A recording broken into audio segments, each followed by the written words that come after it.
বুখারী শরীফের 1521 নম্বর হাদিস, বর্ণনাকারী হলেন হযরতে আবু হুরায়রা রাদিয়াল্লাহু তাআলা عن أبي هريرة رضي الله تعالى عنه قال رسول الله صلى الله عليه وسلم من حج لله فلم يرفث ولم يفسق رجع كيوم ولدته أمه الله أكبر বলেন আল্লাহর নবী মুহাম্মদুর রাসূলুল্লাহ সাল্লাল্লাহু আলাইহি ওয়াসাল্লাম বলেন, মান হাজ্জা লিল্লাহ, যেই ব্যক্তি আল্লাহর সন্তুষ্টি অর্জনের জন্য হজ করে, ফালাম ইয়ারফুস, ওই হজে যায় কোনো অশ্লীল কথাবার্তা বলে নাই, ওয়ালাম ইয়াফসুক, কোনো গুনাহের কাজ করে নাই।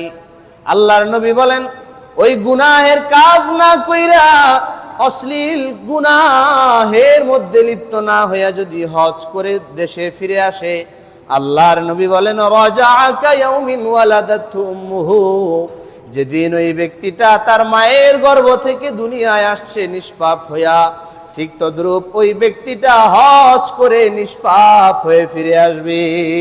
সুবহানাল্লাহ। মায়ের গর্ভ থেকে যেমন নিষ্পাপ হয়ে দুনিয়ায় আসছে, কোনো গুনাহ ছিল না, যখন তার আমলনামায় কোনো গুনাহ লেখা হয় নাই, মাত্র মায়ের গর্ভ থেকে যেই বাচ্চাটা দুনিয়ায় জন্মগ্রহণ করেছে, বুঝে থাকলে বলুন তার আমলনামায় কোনো গুনাহ আসেনি? আর একটু জোরে বলেন, আসেনি? আল্লাহর নবী বলেন, যেই ব্যক্তিটা গুনাহ মুক্ত ভাবে গালাগালি না কইরা, কোনো ঝগড়াঝাটি না কইরা হজ করলো, ওই ব্যক্তিটা হজ থেকে ফিরার সময় অমন মায়ের গর্ভ থেকে সদ্য ভূমিষ্ঠ বাচ্চার মতো নিষ্পাপ হয়ে ফিরে আসবে। সুবহানাল্লাহ। 2 নম্বর ফজিলত, আল্লাহর নবী বলেন, যে ব্যক্তি হজ করলো কোনো অশ্লীল কথাবার্তা ছাড়া, গুনাহ ছাড়া, আল্লাহ পাক তার জিন্দেগীর গুনাহগুলো মাফ করে দেন। সুবহানাল্লাহ।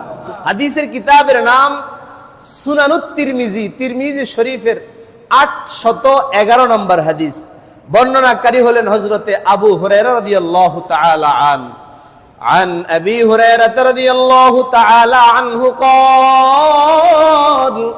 قال رسول الله صلى الله عليه وسلم من حج فلم يرفث ولم يفسق غفر له ما تقدم من ذنبه الله أكبر বলেন আল্লাহর নবী দু জাহানের সরদার আকায়ে নামদার তাজদারে মদিনা জিগর গোশে আমেনা মুহাম্মদুর রাসূলুল্লাহ সাল্লাল্লাহু আলাইহি ওয়াসাল্লাম বলেন, যেই ব্যক্তিটা গুনাহ মুক্ত হইয়া গালাগালি করা ছাড়া হজ করলো আল্লাহর জন্য, আল্লাহ রাব্বুল আলামিন গুফিরা লাহু মা তাকদ্দামা মিন যামবিহি, তার জিন্দেগীর আগের অতীতের সমস্ত গুনাহ আল্লাহ ক্ষমা করে দিবে।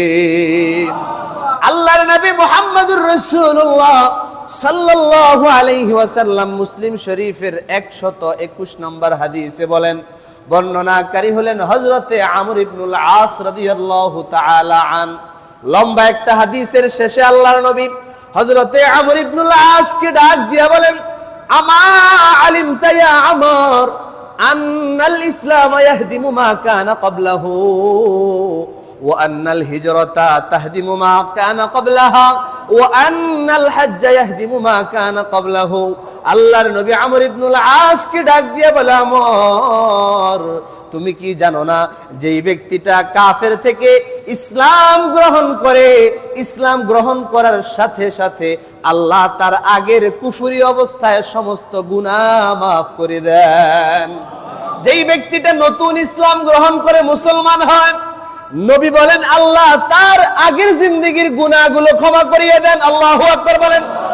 2 নম্বরে নবী বলেন, ও আমর ওয়া আন্নাল হিজরাতা তাহদিমু মা কানা ক্বাবলাহা, ও আমর যে ব্যক্তি হিজরত করেন কোন কাফেরদের থেকে বাঁচার জন্য, ঈমানকে রক্ষার জন্য, যদি কেউ এক দেশ থেকে আরেক দেশে হিজরত করে, যেমন আমার আপনার নবী মক্কা থেকে মদিনায় হিজরত করেছে, আল্লাহর নবী বলেন যে ব্যক্তি হিজরত করবে কার জন্য? আল্লাহর জন্য, আল্লাহর খুশির জন্য, ঈমানের জন্য, দ্বীন ইসলামের জন্য যারা হিজরত করবে, নবী বলেন তাহদিমু মা কানা ক্বাবলাহা, তার ওই হিজরত তার পূর্বের জিন্দেগীর গুনাহগুলো মাফ করে দিবে। সুবহানাল্লাহ। 3 নম্বরে নবী বলেন, ও আমার, ওয়া আন্নাল হাজ্জা ইয়াহদিমু মা কানা ক্বাবলাহু, ঠিক তদ্রূপ ভাবে যে ব্যক্তি হজ করবে, আল্লাহর দরবারে যদি তার হজটা কবুল হয়ে যায়, আল্লাহ রাব্বুল আলামিন ওই হজের উসিলায় তার জিন্দেগীর গুনাহগুলো মিশিয়ে দিবেন। সুবহানাল্লাহ। তার আগের জিন্দেগীর কোনো গুনাহ আর থাকবে না, সব গুনাহ ওই হজের উসিলায় মাফ করে দিবেন কে? 2 নম্বর আলোচনা, এতক্ষণ আলোচনা করলাম হজের ফজিলত, এবার হলো হজ্জে মাবরুরের ফজিলত। আল্লাহর দরবারে যদি কারো হজ্জে মাবরুর নসিব হয়ে যায়, নবীর হাদিস বলছে ওই ব্যক্তির একমাত্র ঠিকানা হবে আল্লাহর জান্নাত। আর একটু জোরে বলেন না সুবহানাল্লাহ।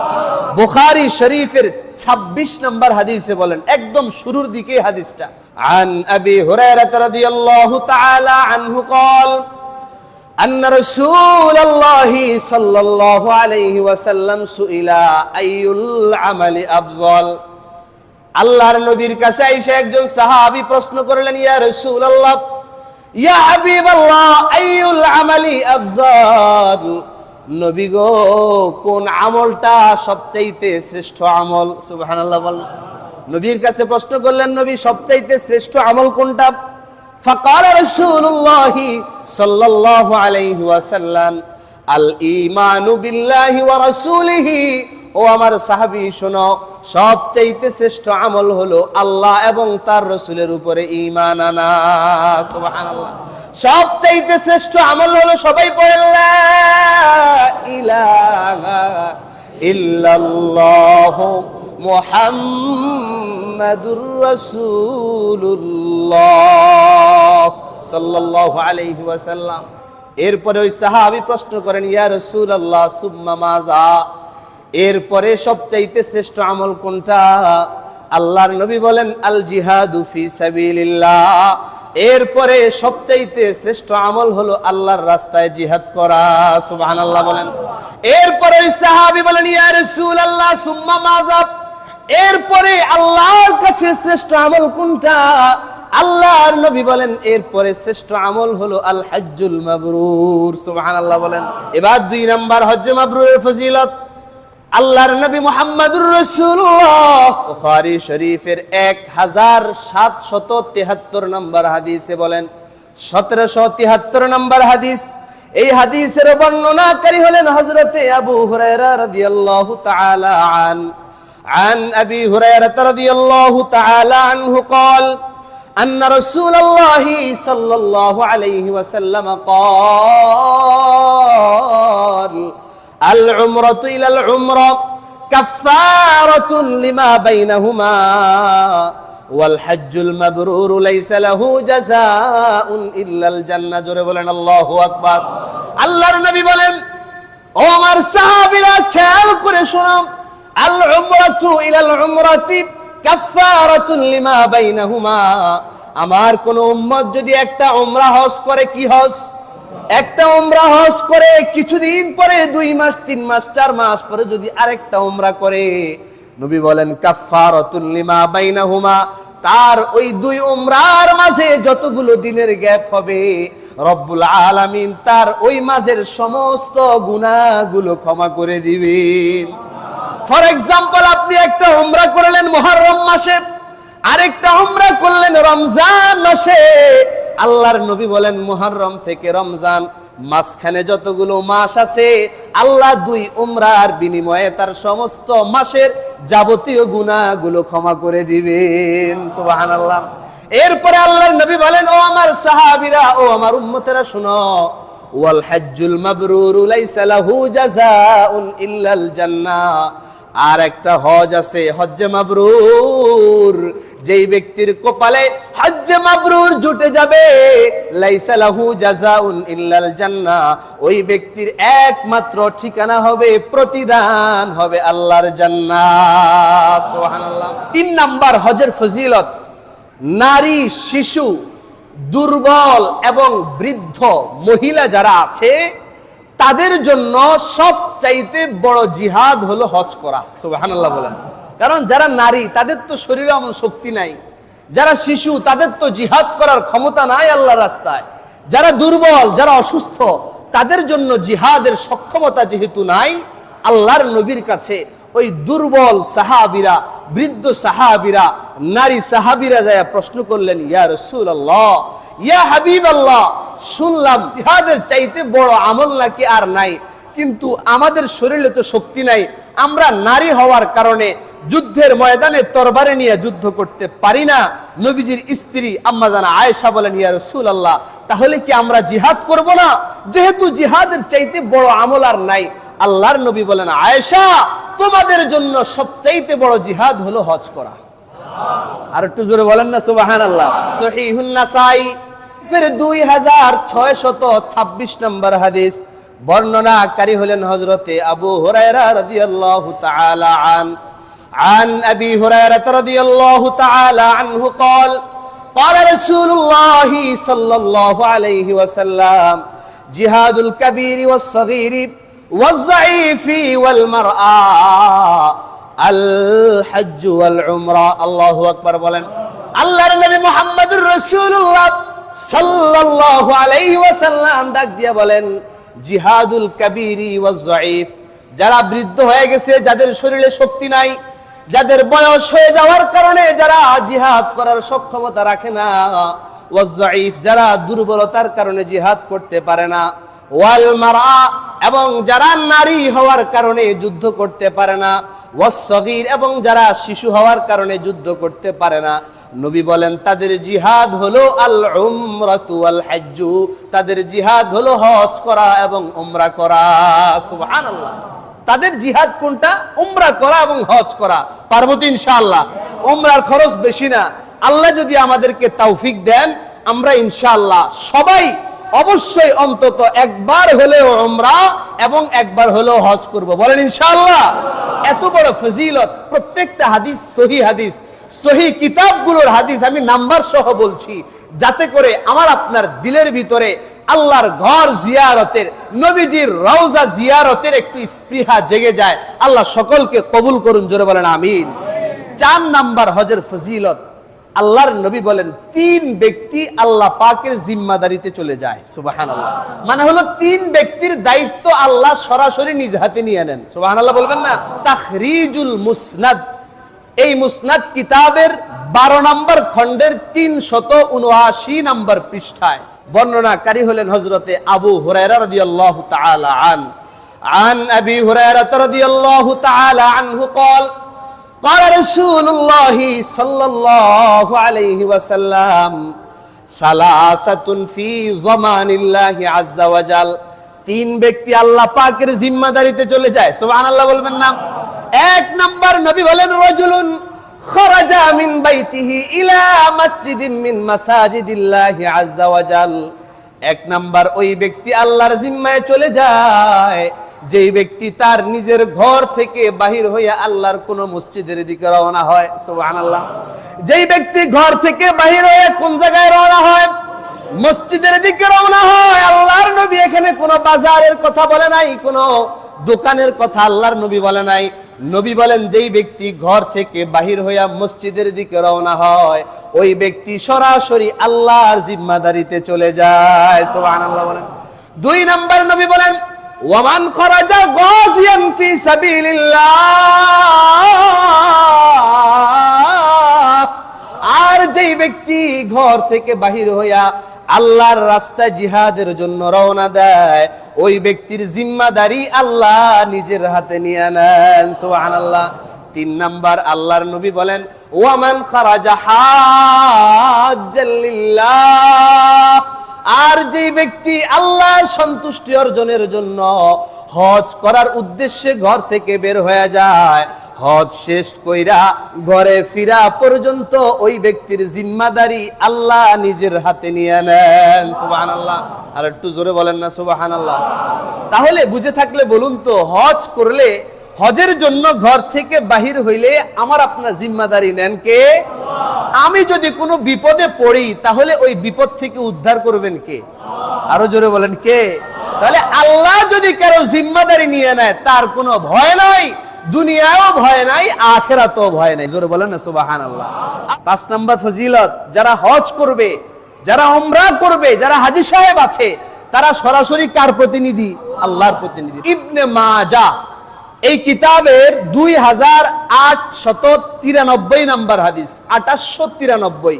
আন আব্দুল্লাহ ইবনে উমর রাদিয়াল্লাহু তাআলা আনহুমা قال قال رسول الله صلى الله عليه وسلم الغازي في سبيل الله والحاج والمعتمر وفد الله الله أكبر। আল্লাহর নবী মুহাম্মদুর রাসূলুল্লাহ সাল্লাল্লাহু আলাইহি ওয়াসাল্লাম বলেন, যারা আল্লাহর রাস্তায় যুদ্ধের জন্য বের হয়, 1 নাম্বার ব্যক্তি আল্লাহর রাস্তায় যুদ্ধকারী, 2 নাম্বার ওয়াল হাজ, যে হজের জন্য রওনা হয়েছে হাজী সাহেব, 3 নাম্বার ওয়াল মুতামির, যে উমরা করার জন্য বের হয়েছে, ওয়াফদুল্লাহ, এই 3 শ্রেণীর লোক হলো আল্লাহ পাকের প্রতিনিধি। সুবহানাল্লাহ। আল্লাহর নবী বলেন, এই 3 শ্রেণীর ব্যক্তি যখন দাআহুম, তারা যখন আল্লাহ রাব্বুল আলামিনকে ডাকবে, আল্লাহর কাছে হাত তুলে দোয়া করবে, সাথে সাথে ফাজাবুহু, আল্লাহ তাদের দোয়া কবুল করে নেবেন। সুবহানাল্লাহ।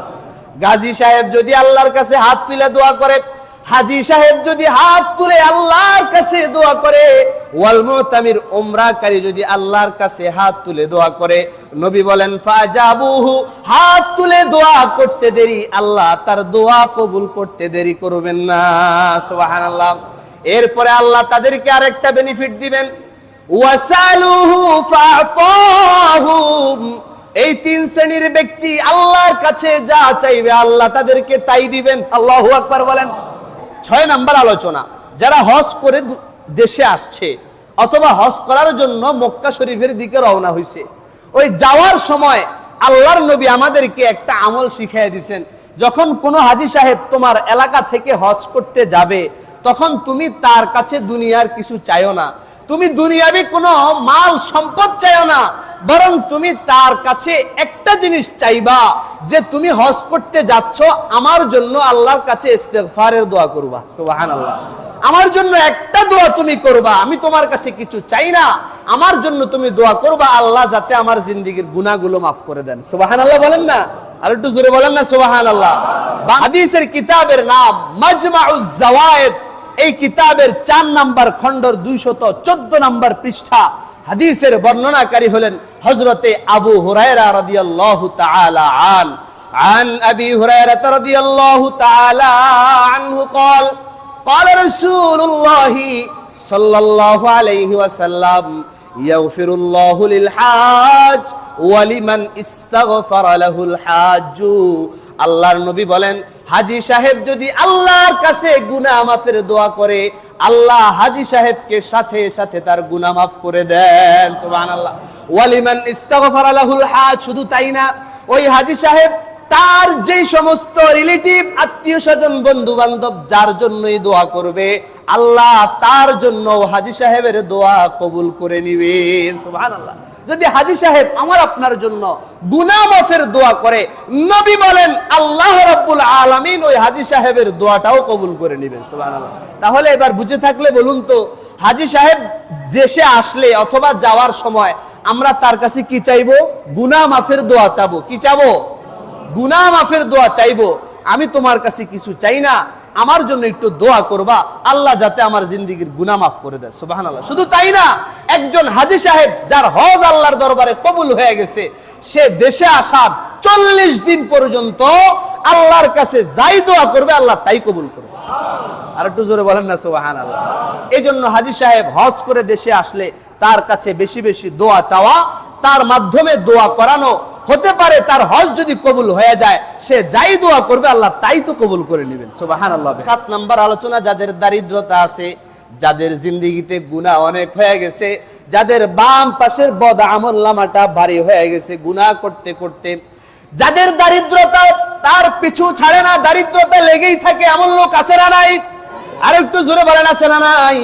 আল্লাহর নবী বলেন, যাদের দারিদ্রতা পিছু ছাড়ে না, যাদের গুনাহ কমে না, গুনাহ তার দ্বারা হতেই থাকে, ওই ব্যক্তি যদি হজ করে আর উমরা করে, আল্লাহ রাব্বুল আলামিন তার দারিদ্রতা এবং গুনাহগুলোকে দূর করে দিবেন। সুবহানাল্লাহ। তিরমিজি শরীফের 810 নম্বর হাদিস, বর্ণনাকারী হলেন হযরতে আব্দুল্লাহ ইবনে মাসউদ রাদিয়াল্লাহু তাআলা আনহুমা। عن عبد الله بن مسعود رضي الله تعالى عنهما قال قال رسول الله صلى الله عليه وسلم تابعوا بين الحج والعمرة فإنهما ينفيان الفقر والذنوب كما ينفي الكير خبث الحديد. الله أكبر. বলেন আল্লাহর নবী মুহাম্মদুর রাসূলুল্লাহ সাল্লাল্লাহু আলাইহি ওয়াসাল্লাম বলেন, ও আমার সাহাবীরা, ও আমার উম্মতেরা, তাবিউ বাইনাল হজ্জ ওয়াল উমরা, তোমরা একসাথে উমরাও করো হজও করো। সুবহানাল্লাহ। আদেশ কি দিলেন? উমরা এবং হজ করো তোমরা একসাথে। ফাইন্নাহুমা ইয়ানফিয়ানিল ফাকর ওয়াজ যুনুব, কারণ যে ব্যক্তি উমরা এবং হজকে একসাথে করবে, আল্লাহ তার জিন্দেগীর দারিদ্রতা এবং গুনাহগুলোকে দূর করে দিবেন। সুবহানাল্লাহ। আল্লাহ তার জিন্দেগীর গুনাহ মাফ করে দিবেন। আল্লাহ হজ আর উমরার উসিলায় তার দারিদ্রতা দূর করে দিয়ে তার পরিবারের মধ্যে আল্লাহ ধনাঢ্যতা ঢেলে দিবেন। সুবহানাল্লাহ বলেন। এবার প্রশ্ন হলো, ইয়া রাসূলুল্লাহ, হজ করতে তো অনেক টাকা লাগে, উমরা করতে তো পয়সা লাগে, আমরা যে এত টাকা খরচ করব, আমাদের জন্য কোনো ফজিলত আসেনি? সুবহানাল্লাহ বলেন। আল্লাহর নবী মুহাম্মদুর রাসূলুল্লাহ সাল্লাল্লাহু আলাইহি ওয়াসাল্লাম সহিহুত তারগীব নামক হাদিসের কিতাবের 1116 নম্বর হাদিসে বলেন, আম্মা জান আয়েশা রাদিয়াল্লাহু তাআলা আনহাকে আল্লাহর নবী ডাক দিয়া বলেন, ইয়া আয়েশা, ইন্না লাকি আজরুন মা নাসাবিকি ওয়া মা নাফাকাতিকি, তুমি আল্লাহর ঘরের হজ করতে যায়া তোমার অংশে যতগুলো টাকা খরচ হবে, তোমার যতটুকু সম্পত্তি তুমি হজের জন্য খরচ করবা, ওই সম্পত্তি অনুযায়ী আল্লাহ পরকালে তোমাকে সওয়াব দান করবেন। সুবহানাল্লাহ। ফর এক্সাম্পল, আমরা যদি 7 লক্ষ টাকা খরচ করে হজ করে আসি, আল্লাহ রাব্বুল আলামিন 7 লক্ষ সওয়াব কিয়ামতের ময়দানে দান করবেন। সুবহানাল্লাহ। জোরে বলেন না সুবহানাল্লাহ। তাহলে হজের জন্য উমরার জন্য টাকা খরচ করলে লস আছে না লাভ আছে? আর একটু জোরে বলেন, লস না লাভ? আমরা সবাই লাভ চাই না লস চাই? লাভ চাই। আল্লাহ আমাদের সবাইকে আল্লাহর সাথে লাভজনক ব্যবসা করার তৌফিক দেন, বলেন আমিন। হজ আর উমরাতে যত টাকা আপনি ইনভেস্ট করবেন, এটা কেমন যেন আপনি আল্লাহর সাথে জান্নাতের ব্যবসা করছেন। জান্নাতে যাওয়ার ব্যবসা, এই ব্যবসায় কোনো লস নাই। দুনিয়ার ব্যবসায় টাকা মার যাওয়ার সম্ভাবনা আছে, লস খাওয়ার সম্ভাবনা আছে। নবী বলেন, ও আমার সাহাবীরা, তোমরা আল্লাহর সাথে ব্যবসা করো। আল্লাহর সাথে তোমরা যখন ব্যবসা করবা, তোমাদের জান দিবা আল্লাহকে, তোমাদের মাল সম্পদ তোমরা আল্লাহকে দিবা, বিনিময়ে আল্লাহ তোমাদেরকে জান্নাত দিবেন। সুবহানাল্লাহ। এটা মিস হবে না। তোমরা বিনিময়ে জান্নাত 100% পাইবা। শর্ত হলো আল্লাহর সন্তুষ্টির জন্য মন খারাপ না কইরা উদার মনে আল্লাহর রাস্তায় টাকা খরচ করবা, ইনশাআল্লাহ বিনিময়ে আল্লাহ তোমারে জান্নাতের মেহমান বানায় দিবেন। সুবহানাল্লাহ। শুধু তাই না, আল্লাহর নবী মুহাম্মদুর রাসূলুল্লাহ সাল্লাল্লাহু আলাইহি ওয়াসাল্লাম আরেক হাদিসের মধ্যে বলেন, যে ব্যক্তি হজের মধ্যে যায়া উমরার মধ্যে যায়া কোনো টাকা খরচ করবে, আল্লাহ রাব্বুল আলামিন তাকে 700 গুণ পর্যন্ত সওয়াব দান করবেন। সুবহানাল্লাহ। এবার আপনি একটু হিসাব মিলালেন, 7 লক্ষ টাকা যদি হজ করতে যায় খরচ হয়, ওই 7 লক্ষকে যদি 700 গুণ 700 দিয়ে যদি গুণ দেওয়া হয়, কত বেশি সওয়াব হবে কোনো ক্যালকুলেটরে ধরবে না, এটা আল্লাহর রাডারের মধ্যে ধরা থাকবে। আল্লাহ আপনাকে ওই 700 গুণ সওয়াব দিয়া জান্নাতের মেহমান বানায় নিবে। 9 নম্বর আলোচনা, যদি হজ এবং উমরা করতে যায় কোনো ব্যক্তি মারা যায়, তার অবস্থাটা কেমন হবে? যদি কেউ হজ করতে গেল মারা যায়, বাংলাদেশ থেকে হজ করতে যায় প্রতি বছর মারা যায় এমন লোক আছে না নাই? মনে হয় আপনারা জানেন না, আছে না নাই? হজ করতে যায় মারা যায়, উমরা করতে যায় মারা যায়। যদি কেউ হজে মারা যায়, তার ফজিলতটা কত বেশি। বুখারী শরীফের 1226 নম্বর হাদিস, قال رسول الله صلى الله عليه وسلم, আল্লাহর নবী মুহাম্মদুর রাসূলুল্লাহ জীবনে একবার হজ করেছিলেন। হজ করার সময় আল্লাহর নবী যখন আরাফার ময়দানের কাছে গেলেন, আরাফার ময়দানের মধ্যে আল্লাহর নবী দাঁড়ায় আছে। আর নবীর একজন সাহাবী, তিনিও নবীর সাথে উটের উপরে দাঁড়ায় আছে। কোন সময় আল্লাহর নবীর ওই সাহাবীটা উটের উপর থেকে জমিনের মধ্যে পড়ে যায়। জমিনের মধ্যে পড়ে যাওয়ার পরে তার ঘাড়টা ভেঙে যায়। ঘাড় ভাঙার পরে সাথে সাথে ওই আল্লাহর নবীর সাহাবী হাজী সাহেব জাগায় দুনিয়া থেকে বিদায় নেয়, ইন্তেকাল করেন। ইন্না লিল্লাহি বলেন না। ওই ব্যক্তি নবীর সামনে মারা গেছে। এবার সাহাবায়ে কেরামের মন খারাপ হয়ে গেছে, কিন্তু আল্লাহর নবী ডাক দিয়ে বলে, ও আমার সাহাবীরা শোনো, এই যে ব্যক্তিটা মাত্র উটের উপর থেকে পড়ে মারা গেল, তোমরা তাকে গোসল দাও বড়ই পাতার গরম পানি দিয়া। সুবহানাল্লাহ বলেন।